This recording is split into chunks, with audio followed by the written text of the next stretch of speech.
said it was good. But we as humans are really not taking care of it. We neglect our environment and whatever happens to it. So today we'll be talking about how to care for the environment.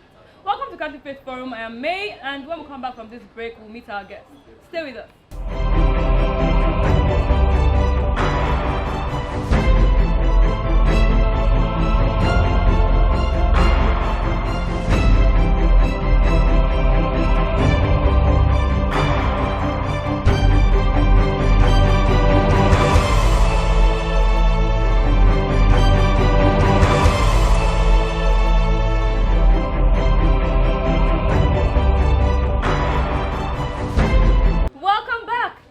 Catholic Faith Forum, and you are watching How to Care for the Environment, which is our topic for today. I am May, and today our guest is a very, very special person. His name is Mr. Thomas Emmanuel. He's a landscape planner, an environmentalist, and is currently working on our national plan. Welcome, sir. Thank you very much. Okay, so I'm very curious. Tell us a bit about this national plan, because I haven't heard of it. Our national plan is Costa Spectabilis. I heard about the name Costa Spectabilis when I was in primary 5, 1995. I was taught by my social studies teacher. He let us know that the name of the plant is Costa Spectabilis, that the colors of the flower is yellow, and that it can be found at the base of the coat of arms, and it symbolizes Nigeria's beauty. I've gone back to the school. While I was researching the plant, I went back to the school and I found out that yes, at that time, the name and the color may not have been in the syllabus, but my teacher must have been an enthusiastic person. Okay. And then he taught it. He knew about it, learned about it and then taught it to us. But in 2007, I was working on a design. I do concepts, I create concepts, okay. Gardening concepts, concepts outside agriculture, outside gardening, I do. And I was trying to create this landscape concept that would be different, that would be unique. And I was looking for a rare plant. And then the name just came back to my mind. To only us? No, just something unique to the design actually. Okay. And then the name came to my mind. And when the name came to my mind, I was like, oh, I've heard about this plant before. And I started asking people who really knew about plants, and they had never heard about the name before. So I went online, got the picture, and I showed people, oh, have you seen this plant before? And nobody had seen it. And it took me 11 years to find the plant. Between 2007 and 2018, I found the plant last year. I collected the first 25 samples, 24 died. Wow. So it's a plant that has tendencies to commit suicide. You take it from the wild, it will kill itself. So before I could get it down to Lagos, 24 died. And then I had to go back to collect again and again and learn the process of transplanting the plant. And now I have over 100.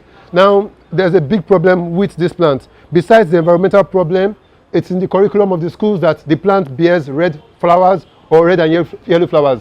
The coat of arms of Nigeria, according to the seal of our president, vice president, senate, house of rep, carries that the flowers are red. The plant never bears red flower. So you cannot symbolize Nigeria's beauty in the wrong color. Okay, so as an environmentalist, what are some of the things that you think people do that are bad for the environment? There's so many things that people do that affect the environment. Okay. One of them is that most people dispose their waste on the street or in drains. Yes, the drainages. That's bad. And then two is we have a way of collecting used cars into the country. And that's bad for the environment? Yes, that's very bad for the How? environment. Because when they smoke, old cars smoke more than new cars. So when they smoke, they pollute the environment. And that way is the fact that kerosene is quite expensive. And then most people use firewood instead of kerosene. This happens more up north. But and you know, even our forefathers used firewood, and it was. I don't think population has increased massively. You know that up until 1930, the population of the world never passed 2 billion. Never passed 2 billion. So right now, between 1930 and now, the population has jumped from 2 billion to 8 billion. And that's a massive that has massive impact on the environment. So you're saying the population itself is also something that is affecting our environment? Yes, population does contribute to environmental challenges. And when I go to programs and I talk about population and the environment, most people come from this religious angle and say, oh, no, God says we should multiply and fill up the earth. But you see, when you study the Bible very well, you may begin to understand that the increase does not only mean quantity, it also means quality. So most people drop quality and talk about quantity for just wanting to fill up the earth. So if you're talking about quality and quantity, then it wouldn't be just filling up the earth and then and you see the earth is like a table. Okay. If you put something bigger than this table on this table will crash. It will Now, collapse. the earth has a capacity, has a threshold. When the earth carries something more than its threshold, more than it can carry, it will give us signs. And that's what we see where the ice in the poles are melting, the earth is becoming hotter, warmer. And then when the earth becomes hotter, there needs to be cold winds to cool the earth. And this cold winds causes tornadoes and the whirlwinds, Yes. and then we have disasters and the rest. Okay, so what's your stand on population control? It's the natural way. Okay, this is how I see it. Most people think that to show love, you must have children, but that's not true. That's not a good way to examine whether you have love or not. Most people cannot show love to the children they do not bear. You see how people treat housemaids and the rest, and they just want to have their own children. Now, if we can't take care of the ones that are already existing on earth, then we just keep messing it up. So for me, do I want to have more children? Should I have many more? It's not just about the resources, but can I take care of the ones that are existing? Can I just keep helping the earth move on like that? Sincerely, people say, oh, if I don't have my own children, I'll be forgotten. How about if I have 5 children, 6 children, 10 children, and I die maybe about the age of 40, and Yeah. once I'm dead, all of them die? How have I been able to keep my name, really? Nobody can really keep their name if God doesn't allow them to keep their name. Okay, so you've spoken about the things that contribute to environmental deterioration. So how bad is environmental deterioration currently? Okay, about environmental deterioration and how bad it is, I don't use statistics. Okay. And the reason why I don't use statistics is because we don't keep records here in Nigeria. in Nigeria, and then foreign offices come and they do some samples, say in Calabar, in Kaduna, and they think that's the whole of Nigeria. It's not. And it's not. So I don't use statistics. But we know it's very bad. Let me give you 2 instances. Okay. I've seen students, they're just coming out from school, they're still in school uniform, and they eat something like gala and they throw the wrapper into the drain or on the road. We see that happen a lot. Now, that's how bad it is. That people who you are teaching, who are supposed to protect the environment tomorrow, already spoil it today. That's a big problem. That's one. 2, at the beginning of the program, we talked about a national plant. Now, Yes. a national plant can not be found easily. So where is it found? Today, we found it in Jos, but on the maps, on research books we've seen, it used to grow Jos, Yola, up to Obudu, down Delta, say around Bayelsa. I've seen people say it's in Ekpe before. But it's now no longer in all these In places. most of these areas, we can't find it easily. Now, that's a big problem. The reason why we cannot find this plant is because climate change has set in, and it's a big problem for us. So we have lost valuable things. And I want to say something. If you cannot find your national plant easily, what guarantee do other plants have? None, actually. Okay, so what are some of the things that people can do? How can we help the situation? How can we improve environmental awareness in our society today? 1 is talk about it. 2 is ask it yourself, do something yourself. 3 is I'm wondering if people have plants at home. I encourage people, plant something, have a plant at home. But in a place like Lagos with all the way the houses are built, there's no place to plant anything these days. I've heard something people talk about in Lagos, particularly in Lagos, that you cannot plant in a rented apartment. That's terrible. It's not true. I've lived in 3 rented apartments where I'm living right now. I have plants on my step, balcony. I have a tree on my balcony going to the roof. It's just to explain to your landlord and other neighbors that, oh, this is why I want to do this. We can do it together. Once people understand what you are doing, people come along with you. They definitely take a cue from you then. Yes, and there are many ways of managing space.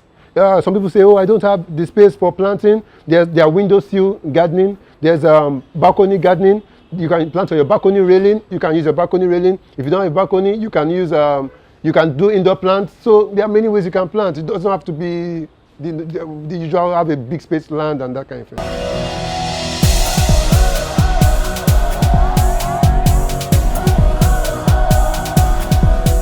As a Christian, the ideal way of disposing our refuse is to gather all the waste together, enclosed in a poly bag, and thrown into the waste bin, being outside your frontage, or alternatively into the waste bag, being provided by the state or local government.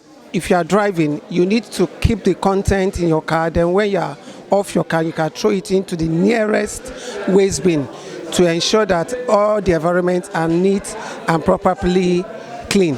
Do you always do that? For now, I don't have a car. So what I do at times, I fall victim. But when I come back to my senses, I do the right thing at the right time. To be honest with you, the way I've been disposing my refuse for some time now has to do with the fact that, for some time in Lagos, the truth is we no longer have what we used to have before, like PSP. So this time around, what we do is that anywhere we just see a heap of refuse, we just go there and drop it, believing that those in charge will come and pick it up. To me, if I eat anything in general public, I will definitely keep it in my bag. When I get home, I will dispose it properly.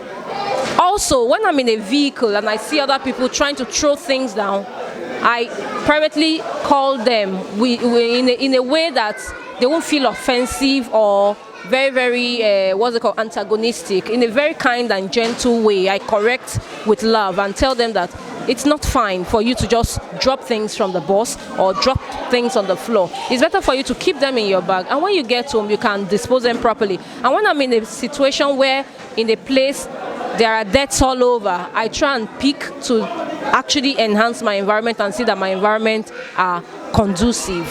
I always put it in my car. Anything I eat, when my driver comes, you will see my car is always dirty with Coke bottle. I take Coke, I'm a Coke person. You understand? I put it, the biscuit, the Coke, I put it in my car. When I get home, I put it together and put it in the refuse dump. So the Loma people comes to the house to pick it. We pay monthly. So that's what I do. I used to have this waste bin nylon in black, then put them, tie and throw. So if you're walking on the road and you're eating things, you just put them in your handbag or you just throw them on the floor? Well, I don't eat on the road. Probably if I get hungry, I just get a snack and then a bottle of drink. After eating, throw in the nylon, put in my bag.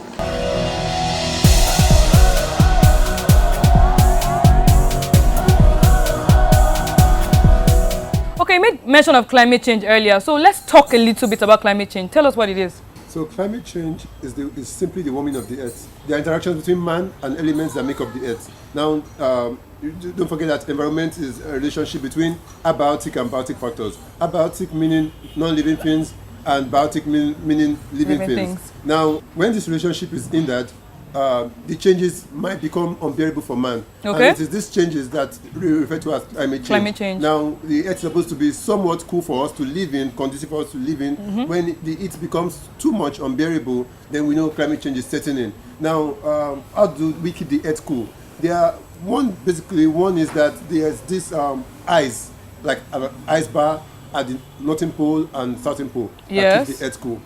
To create that balance. To create a balance. Mm-hmm. Besides that, there's plants, forested areas. The plants can take in the heat from the sun, and then they keep it in, they use it, and then they make anything beneath cool.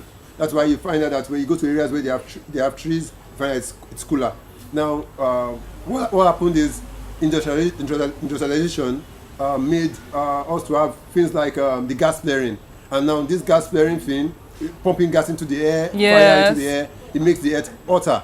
Industrialization, production of the products we use, the byproducts coming out, like when you put on your gen, you see the smoke coming out, and then the heat coming out also, it makes the earth hotter. Now these trees are supposed to conserve, remove this heat, right? Yes. But one way here, we are pumping the heat into the environment. Another way here, where we're supposed to have trees that are supposed to remove this heat, we're cutting them down. So it's a twofold thing. So we're pumping in heat, and we're supposed to take off the heat, we're removing it off. So what happens next is the earth becomes hotter and the ice starts melting. Okay, so do you think urbanization is one of the major contributing factors to climate change? Urbanization and industrialization, yes. Okay, so can you explain a little bit? So urbanization is the movement of people into central areas, and then it becomes a town or city, which are terms having to do with urbanization. Now, if people lived in villages, small locations, where they're still farming, and then farming is subsistence for their own production, then we won't be tampering so much with the earth. But when people come together to live massively like that, then the demands become so much, and then with better medicine, and people live to some extent longer. Like for instance, there's better mortality, lower mortality rates. So much rate are being born and they are successful. That increases population somewhat because medicine is better, and then urbanization increases, and then we have more problems. Yeah, because we're actually eating into our forestries and everything. Yes. We are building houses everywhere. Okay, there's this argument that Africa doesn't contribute as much to climate issues. Is that true? I don't know how to answer that question. The problem is not whether we contribute or we don't contribute. Okay. Let me just put it like this. If we don't contribute, why can't we help people who contribute? The world is a global village. True. What they do somewhere else affects us here. If we don't do anything about it, eventually we still suffer. So, you see, I see Africa as the hope for the world. We have the larger portion of the forest that keeps the world safe. We shouldn't say, oh, we are not polluting the earth like others are polluting. Other people, so we shouldn't just relax. No, we shouldn't do that. We should now focus on how to help the earth remain warm. Cooler, right? Now, besides that, the argument is faulty actually. Let's go, if you visited Port Harcourt or oil producing with the suits and everything. And you see the suits and then the gas flaring thing, it's a large proportion of pollution. So as much as we're trying to push it away, we should know that it's already hitting home. Contributing something too. Yes. And if it were to be calculated, I think it would be considerably much. Okay, so what are the things we could do to care for the environment? Caring for the environment is two-way. We have the government part and we have the people part. Don't forget the people are also the government. The government needs to play its part where we have to stop gas flaring. The government has to reduce the price of petrol, kerosene, some way to make sure that it's affordable for the people, so that the people can stop cutting down trees for firewood. The government needs to help.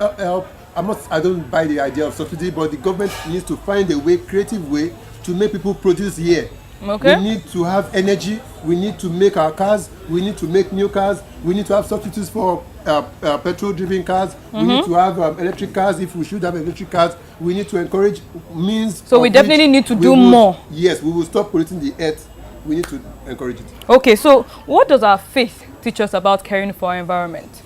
I know somewhere in Numbers 35, 34, it says that the people should not pollute the earth because God lives among his people, something like that. Yeah, so God lives among us and we shouldn't pollute the earth because he's here with us. Yes. And I want to tell you something. Taking care of the earth has an advantage. I have this plant and anthuriums. When I play with them in the garden, sometimes the anthuriums don't flower normally. They don't flower every time. And I touch them when I'm waiting there and say, oh, it's well with you, I like you. Oh, you speak to them? Yes, when you speak to them, when you say positive things, they come out fine. Wow. Now, in Revelations 12, somewhere around 16 or so, it says that the dragon went after the woman, and water came out of the dragon's mouth to consume the woman. The earth opened its mouth and took in the water. When you take care of the earth, it will protect you. That's it. I like that. Okay, so most people subscribe to the 3 R's: reduce, reuse, and recycle. So can you shed more light on that? Reduce, reuse, recycle is a technique in waste management. It is meant to teach us how to make the earth sustainable. Now, let me start with reduce. Normally, I would have bought 20 shirts. That you probably not wear. I have the money, I'll probably not wear. I reduce my spending. I reduce my shopping and I buy, say, about 5. And I know I'm going to use those 5. That's reduce. Now reuse, I'm done with the shirts. Instead of throwing them in the garbage, I do charity. I give it to someone else that will need it as well. That will need as well. I reuse. And then recycling, I have, say I eat eggs and I eat plantain. And when I'm done eating the body parts of the egg, the outer part of the egg and the plantain, I can use it again in my garden instead of just throwing it in the garbage. As fertilizer for my plants. Crushed eggs, the shell of eggs, crushed eggs would not allow ants to walk on the soil in your garden. Wow. And banana peels will put potassium into your soil. Okay, can everything be recycled? Most things can be recycled, but the things that cannot be recycled, they have we have agencies now that can take them from you and do something with it. Are these agencies active in Nigeria currently? Yes, they are active in Nigeria. How come I don't hear about them? Maybe because there are not so many. Okay. But there are a couple of them that say, oh, you take something. There's one around Bagada by phase 1. Tell you, oh, you bring this to us and then we'll give you something for it. Okay, so I hear people make money from waste. Is it possible? Yes, we do. Where I work at Dreamscape, we collect waste, garden waste, food waste, and then we do bio-fertilizer. We compost it, and then we use the waste as manure. People come to the garden, they say, oh, want to buy bio-fertilizer, want to buy compost, we sell to them. So we make money from waste. Also, government can make more money from waste. Have you ever thought that there are big problems in Nigeria? Like the lights are all up here, and then we have the wires running around. At least there's a grid for electricity. There's supposed to be a grid for waste. There should be. For sewage. If there's a pipe linking all the houses together and we collect our sewage, from the sewage, 1, we will produce drinkable water, and 2, we will produce electricity, at least for our street lights. So more needs to be done in the area of recycling then, definitely. Yes, more needs to be done. Okay, so what do you have for our viewer out there about how they can care for the environment and do better? I like to encourage people to take care of the environment, care for it, because caring for the environment is caring for oneself. One last word. I want to share an experience with you. Okay. There's this particular, you and I, we throw things on the road. People throw things on the road. The refuse goes into the drain. One day, rain falls, water washes everything down to the canal. Canal is blocked. People live at the lowlands, very close to the canal. And then everything is flooded. One night, this water floods into their house. This family has a baby, say about 6 months, trying to save their life.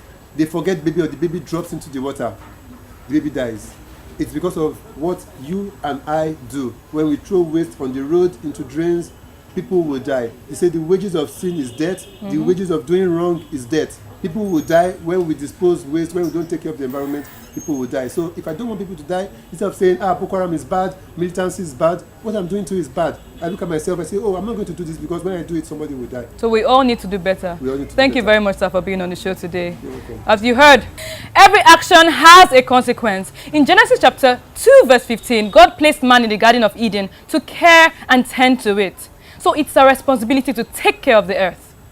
There you have it for today's show. But before we go, we'll cue to Judith and Collins for today's episode of Know Your Faith.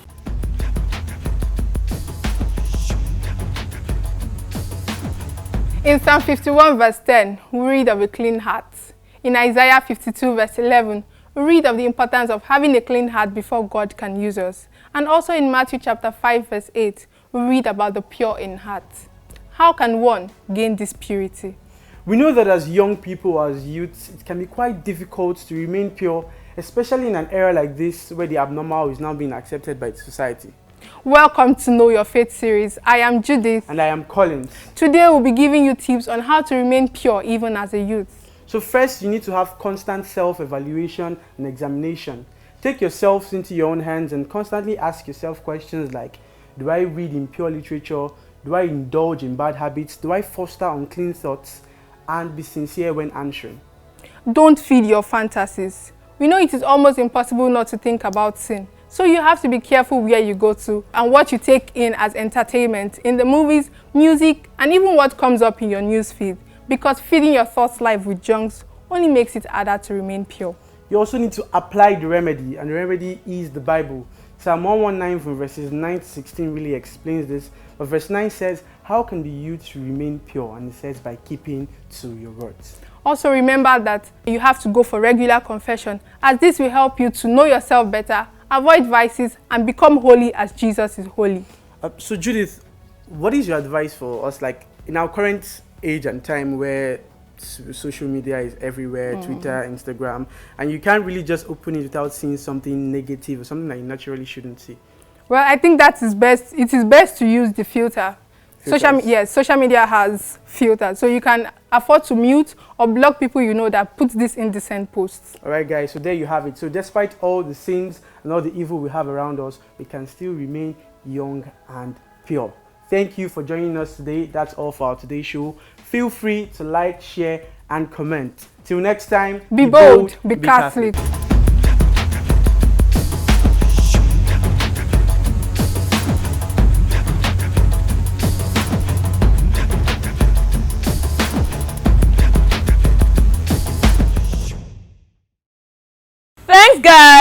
Thank you very much, sir. Thank you for being on the show. It was power-packed and I had an amazing time. Thank you so much for coming. Welcome. For questions, suggestions, and inquiries, hit us up on our social media platform at CFF on TV. Also, subscribe to our YouTube channel at Dominican Media Presents to watch this episode again and to watch other episodes of the show. Thank you so much for being with us today. Till next time, keep being saints in jeans and shirts.